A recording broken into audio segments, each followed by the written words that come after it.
खुदा को पैदा कर रहा है, देख रहे हैं। और ब्रह्मा को पैदा करने के बाद एक ड्यूटी दे दी, ए ब्रह्मा जी मेरे लिंग को नापो कितना बड़ा है। ब्रह्मा जी नापने लगे। अब सुनो जो सुनने की बात है, ब्रह्मा जी नापते चले गए, खत्म होने ही में नहीं आ रहा। और कितना नापा मालूम? 50,000 साल तक नापते चले गए। अब सोचो जिसका लिंग इतना लंबा हो उसके घर में बच्चा पैदा नहीं हो रहा है। शंकर जी की पत्नी का नाम है पार्वती, वो एक बच्चा पैदा नहीं कर पाए। भगवान है लेकिन बच्चा पैदा नहीं। वो तो पार्वती जी नहा रही थी, उन्होंने अपने बदन के मैल कुचैल से एक बेटा बनाया और उसका नाम रख दिया गणेश। पैदा नहीं किया, पेट से पैदा नहीं हुए, बदन नहा रही, मैल निकल रहा, उसी से बना दिया और गणेश नाम रख दिया। और उसी को खड़ा कर दिया, दरवाजे पे खड़े हो जाओ, किसी को अंदर मत आने देना। शंकर ही अंदर आने लगे, उनके बाप। वो कहने लगा नहीं जाने दूंगा अंदर। बोला तू कौन? कहने लगा मैं गणेश हूँ, पार्वती का बेटा। शंकर जी कहते भाग, पार्वती मेरी पत्नी है, मेरा तो कोई बेटा नहीं, तेरा बेटा भाग। गणेश कहता नहीं आज ही तो बनाया। शंकर जी ने कहा वाह भगवान, मैं हूँ बेटा वो बना रही है, वाह। बेटे ने कहा कुछ भी हो मैं जाने नहीं दूंगा। तलवार निकाली, मेरा घर मुझे को मना कर रहा, नहीं जाने दूंगा, मेरे माँ का आदेश नहीं जाने दूंगा। शंकर जी को आया गुस्सा, मारी तलवार, वो गई गर्दन कट के उधर गणेश जी की। अंदर घुस गए, खून में सनी हुई तलवार पार्वती ने देखी, ये क्या किया तुमने? मेरा बेटा कौन था? तुम्हारा बेटा था? हाँ। अरे तुमने पहले क्यों नहीं बताया? कोई मोबाइल का जमाना थोड़ी था कि फोन करके बता दो। अब मेरे बेटे को जिंदा करो, मैं कुछ नहीं जानता, मैं कुछ नहीं जानती। अब गर्दन नहीं मिल रही है, भगवान है लेकिन गर्दन नहीं मिल रही है। पूरी दुनिया ढूंढ डाली, गर्दन पता नहीं कहाँ चली गई। कहने लगे पार्वती जी गर्दन तो कहीं नहीं मिल रही, मैं कुछ नहीं जानती हूँ, मेरा बेटा जिंदा करो नहीं तो छोड़ के चली जाऊंगी। पार्वती जी जिद कर रही है। शंकर जी कहते हैं वो हाथी आ रहा, हथनी, क्या उसका सूंड काट के लगा दूं? चलेगा? बोले कुछ भी करो लेकिन मेरे बेटे को जिंदा करो। तब उन्होंने हाथी का सूंड काटा और लगाया, वो जिंदा है। तब से आप गणेश जी के हाथी का सूंड देख रहे होंगे, ये है। इधर शंकर ने गणेश की गर्दन पर छुरी तलवार चलाई, हमारे यहाँ इब्राहिम अलैहिस्सलाम ने इस्माइल की गर्दन पर छुरी चलाई। कहीं तो कुछ है, धूल जम गई उसी को हटा रहा हूं मैं। इधर शंकर ने अपने बेटे को जिंदा रखने के लिए हाथी काटा, उधर अल्लाह ने इस्माइल को बचाया तो आसमान से दुम्बा भेजा, दुम्बा कट गया। उधर दुम्बा कट रहा है, इधर हाथी कट रहा है। इधर शंकर छुरी चला रहे हैं तलवार, इधर इब्राहिम, इधर गणेश है, उधर इस्माइल, इधर पार्वती है, उधर हाजरा। कुछ तो है, मिलो, बैठो ऐ हिंदू पंडितों, आओ मिल बैठकर साफ साफ रास्ता निकालें। आओ धूल हटाएं, तुम गंदे हो सकते हो, हम भी गंदे हो सकते हैं। आओ बैठे, साबुन है उस साबुन से साफ कर लेते हैं, उस गंदगी को हटा लेते हैं। आओ परख के देखें। कौन कहता है हम तुम में जुदाई होगी? कौन कहता है हम तुम में जुदाई होगी? ये हवाई तो किसी दुश्मन ने उड़ाई होगी। हिंदू भाइयों, तुम्हारी धार्मिक किताबें, हमारी धार्मिक किताबें बहुत एकता है, बहुत ज्यादा मसावात दिखला रही हैं। बस थोड़ी देर बैठने की और समझने की जरूरत है। कुरान बाद में आया है, ये आदि ग्रंथ है, ये बाद में नाजिल हुए हैं। बाद वाली आने वाली किताब पहले वाली की हकीकत बताएगी। ये आपके यहाँ पर भी उसूल है, ये आपके यहाँ पर भी ज़ाब्ता है, ये आपके यहाँ पर भी कायदा बताया गया है। आओ कुरान की कसौटी पर रखते हैं, जो चीज सिद्ध हो जाए उसको मान लो। ऐसी कोई बायोलॉजी मानती नहीं है। हाथी का सर इतना बड़ा, गणेश जी का इतना बड़ा, फिट बैठ कैसे गया? बायोलॉजी नहीं मानती है, लेकिन अब चमत्कार है तो मान लिया, क्या किया जाए। तो शंकर जी ने कहा ब्रह्मा जी से नापो, नापते चले गए। कितने साल तक नापा? 50,000 साल तक नापते, खत्म नहीं। अब ब्रह्मा जी को गुस्सा आ गया, कौन सी ड्यूटी दे दी, 50,000 से नाप रहा हूं साल से। गुस्सा आया, वही पकड़ लिया गया। तो 50,000 साल तक जो नापा वो तो उनके साथ रह गया। और आगे जो बचा गुस्से में उसी को मुंह में रख लिया। ब्रह्मा जी ने हाँ, और दांत से काट दिया, ही काट के ऊपर से फेंक दिया, फू। अब उसको नीचे गिरने में 50,000 साल लगे। और नीचे जब वो टुकड़ा गिरा, कटी हुई आगे की खाल जब नीचे गिरी तो एक पंडित के घर में गिरी। पंडित बोला ओ शिवाय नमः। उस दिन से शिवलिंग की पूजा शुरू हुई। वो शिवलिंग जो आया है, अच्छा किसी हिंदू से पूछो लिंग की पूजा क्यों करते हो, देखो क्या जवाब देगा। भाई शंकर जी की पूजा करो, शिवलिंग यानी शंकर जी का लिंग। तो लिंग तो जिस्म के साथ होता है, भाई हर इंसान की शर्मगाह उसके जिस्म के साथ है, तो लिंग तो इधर है, शंकर जी कहां है? और अगर शंकर जी के साथ है तो शंकर जी की पूजा करो, लिंग की पूजा क्यों कर रहे हो? जवाब क्या मिलेगा? कटा था। जब कटा था तो वही तो खतना हुआ। और सुनो, शंकर जी के खतने को ब्रह्मा ने किया, यानी दांत से काट दिया। हिंदू धर्म में सबसे पहला खतना शंकर जी का। इस्लाम की तारीख में सबसे पहला खतना हजरत इब्राहिम अलैहिस्सलाम का। गौर करो, इब्राहिम अलैहिस्सलाम का खतना सबसे पहले। इब्राहिम, यहां शंकर, यहां गणेश, यहां इस्माइल, यहां पार्वती, यहां हाजरा, इधर शिवलिंग, उधर भी खतना। ओफो, इतनी बड़ी मुमासिलत और इतना बड़ा मुआजना करने के बाद ऐसी सच्चाई सामने आई। सोचिए, अब सुनिए। ओवाज शमसुधारी सदूषता उच्चलापी लिंगच्छेदीन। सब के सब खतना कराने वाले होंगे, मोहम्मद के साथी सब के सब, अंतिम ऋषि के साथी सब खतना कराने वाले होंगे।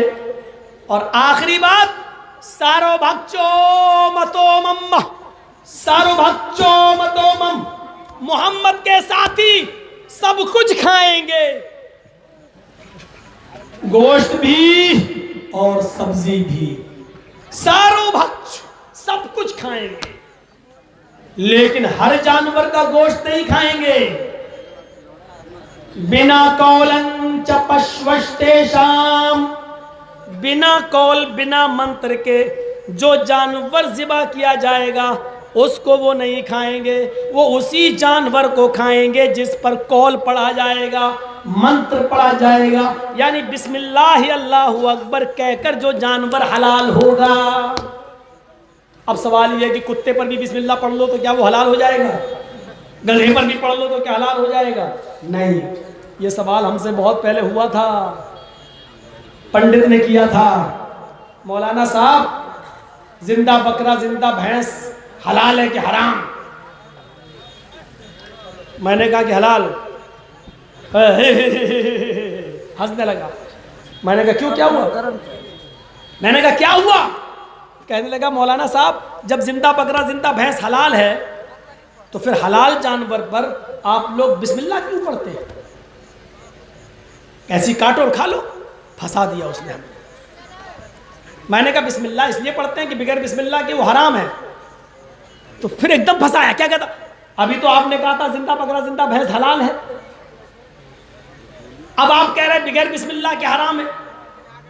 तो इसका मतलब यह है कि उस पर बिस्मिल्लाह अल्लाहु अकबर पढ़ेंगे तो फिर हलाल होगा ना। हमने कहा हाँ। इससे पहले क्या था? मैंने कहा यार ये तो और फंसा लिया, ये तो बड़ा लग रहा पढ़ा लिखा। लेकिन मेरी खोपड़ी ने काम किया। मैंने कहा हाँ ये कहाँ ला रहा है? मैंने कहा अच्छा चलो। अब मैं आया, मैंने कहा हाँ पंडित जी अब बोलो। मेरी खोपड़ी काम कर गई। जिंदा बकरा जिंदा भैंस क्या हुआ? मैंने उसको समझाने के लिए मैंने कहा हराम है। हाँ। तब भी फंसोगे मौलाना। मैंने कहा फंसाओ। जिंदा बकरा जिंदा भैंस हराम है? मैंने कहा हाँ। फिर हलाल कैसे हुआ? मैंने कहा उसको लिटाया, बिस्मिल्लाह अल्लाहु अकबर कहा, हलाल हो गया। इस मंत्र में इतनी ताकत होती है? वो तो कलमा कह रहा था, इस कलमे में बिस्मिल्लाह में इतनी ताकत? मैंने कहा हाँ बहुत ताकत है, इससे हराम जानवर हलाल हो जाता है। देखिए कहाँ ला रहा है। मैं भी कहता चला, मैंने कहा हाँ हो जाता है हराम जानवर हलाल, हमने कहा हाँ हो जाता है। तो फिर मौलाना साहब गधा, कुत्ता, और उसको नाम लिया था उसने सूअर, हिंदू है लेगा सूअर, ये भी तो हराम है, तो फिर इस पर भी बिस्मिल्लाह पढ़ लो, ये भी हलाल हो जाएंगे। अभी आपने कहा हराम जानवर बिस्मिल्लाह पढ़ने से हलाल हो जाता है, तो गधा, कुत्ता, सूअर पर भी, वो तो सूअर सूअर बार बार कह रहा था, हम होते तो खिंजीर इंजीर कुछ कहते, अब वो सूअर सूअर कह रहा तो कहना पड़ा। अच्छा, मैंने कहा पंडित जी बात तो आपकी सही है, लेकिन मेरी कुछ सुनोगे? कहता क्या? अब सारे हिंदू लोग वहां जितने बैठे थे बड़े खुश थे कि मौलवी फंस गया। मैंने कहा पंडित जी ये आपकी कौन है? ये बगल में बैठी हुई हैं, ये मेरी धर्म पत्नी है। मैंने कहा सिर्फ पत्नी कह देते तो काम नहीं चलता, धर्म लगाना जरूरी था क्या? अरे मौलाना साहब धर्म पत्नी का मतलब धर्म के हिसाब से शादी हुई है, 7 फेरे लगे। मैंने कहा पंडित जी बहुत अच्छी बात है। पंडित जी बुरा तो नहीं मानोगे? कहने लगा क्यों मानेंगे, आप जब मेरी बात का बुरा नहीं मान रहे तो मैं क्यों मानूं? मैंने कहा मुझे तो लगता है कि आप इसे भगा भगा के लाए हैं, ये आपकी पत्नी वत्नी नहीं लग रही है। हट, राम राम राम राम, क्या बोलता है, चुप चुप बोल। मैंने क्या हुआ पंडित जी गुस्सा? अरे पत्नी है मेरी, मैं भगा के लाऊंगा, अपनी भाभी के बारे में ऐसा बोलते हो? मैंने कहा भाभी जी सॉरी माफ करना, आप बुरा मत मानना, इनको समझाना था इसलिए बोला। बोली आप लोगों के बीच में मैं क्यों बोलूंगी, बोलो।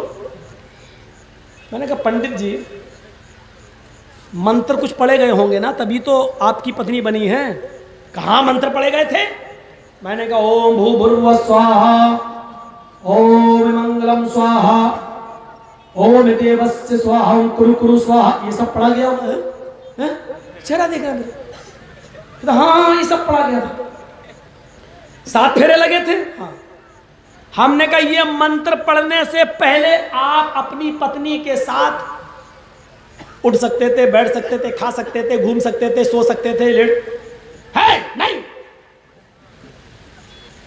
हमने कहा इन मंत्रों के पढ़ने से पहले आपकी पत्नी आपके ऊपर हलाल थी कि हराम? ये हलाल हराम मैं आपके लिए बोल रहा हूं, मैंने उधर बोला था शुद्ध थी या अशुद्ध। आपके ऊपर क्या थी? है मंत्र पढ़ने से पहले कोई शुद्ध कैसे हो जाएगी? मैं तो कभी नहीं, मैंने देखा भी नहीं था। मंत्र पढ़ा था हलाल हो गई, शुद्ध हो गई। मैंने कहा ओफो, मंत्र से पहले हराम थी? कहा मंत्र पढ़ा तो हलाल हो गई? हाँ। हमने कहा आपके मंत्र में बड़ी ताकत है, हराम औरत पे पढ़ो तो हलाल हो जाती है। हाँ।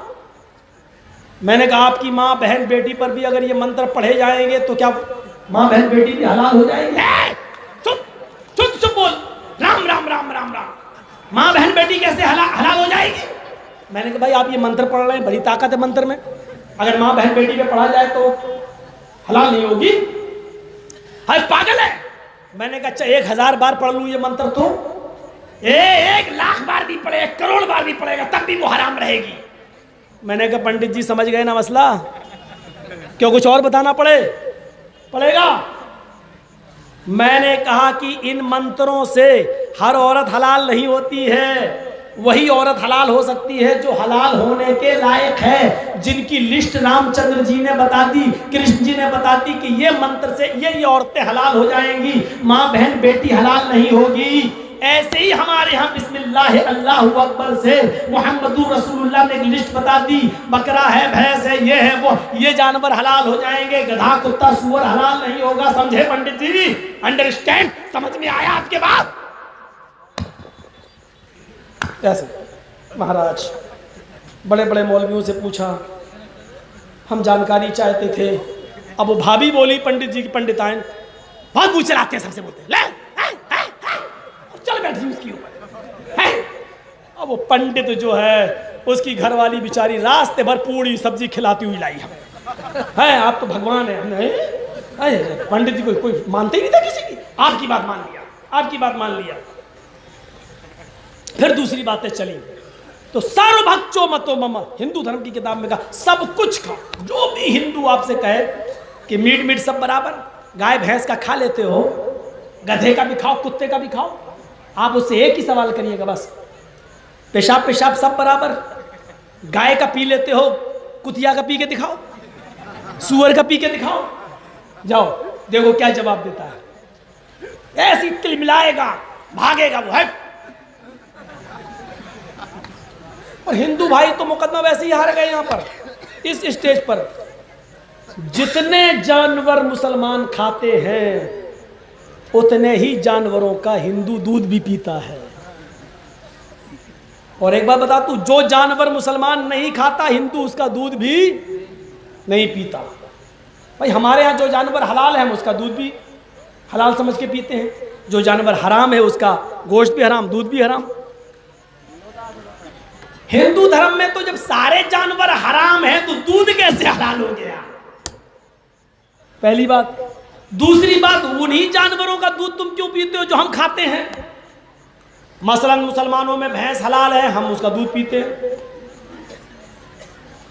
तुम भी भैंस का दूध पीते हो। हमारे यहाँ गाय हलाल है, लेकिन चलिए आपकी माँ है, हम मुसलमानों से भी गुजारिश करेंगे किसी की धार्मिक भावनाओं को मत भड़काओ, अच्छी बात है, लेकिन दूध भी हम उसका पीते हैं, आप भी उसका दूध पीते हो। हम बकरी खाते हैं, उसका दूध पीते हैं, तुम भी उसका दूध पीते हो। सवाल यह है कि हम कुत्ता नहीं खाते, कुतिया नहीं खाते। किसी हिंदू को कुतिया का दूध पीते हुए देखा है? हम सुअर नहीं खाते, किसी सुअरी का दूध पीते हुए देखा है? सवाल यह है कि जो जानवर हम नहीं खाते तो उसका दूध भी नहीं पीते, ऐसा क्यों? यहीं पर तुम कमजोर हो, मुकदमा यहीं पर हार गए। तो मेरे प्यारे साथियों, बुनियादी तौर पर मैंने ये चंद बातें आपके सामने रखी। मुस्लिम नियो संस्कार, सब कुछ खाएंगे, सर्वभक्षो मतो मम, सब कुछ खाएंगे, लेकिन हर जानवर नहीं। वही जानवर जिस पर वो कौल मंत्र पढ़ेंगे बिस्मिल्लाह अल्लाहु अकबर, मुस्लिम नियो संस्कारा, दुनिया इनको मुसलमान कह रही होगी। इंसान हूं, जनरेटर नहीं, जिन्नात नहीं हो। 2 घंटा उधर बोला, फिर 2 घंटा इधर, 4 घंटे का मामला, और कई रातों से अपने माँ बाप की खिदमत में लगा जागा हुआ। मेरे भाइयों मुझे माफ़ करो, जलसा आगे चलाना हो तो दूसरों को सुनो, और फिर कल का एक और प्रोग्राम मुझे करना है। मैं अल्लाह से दुआ करता हूँ कि बारे अल्लाह हम तमाम मुसलमानों को नेक रास्ते पर चलने की तौफीक अता फरमाए, हमारी माँ बहनों को तौफीक अता फरमाए।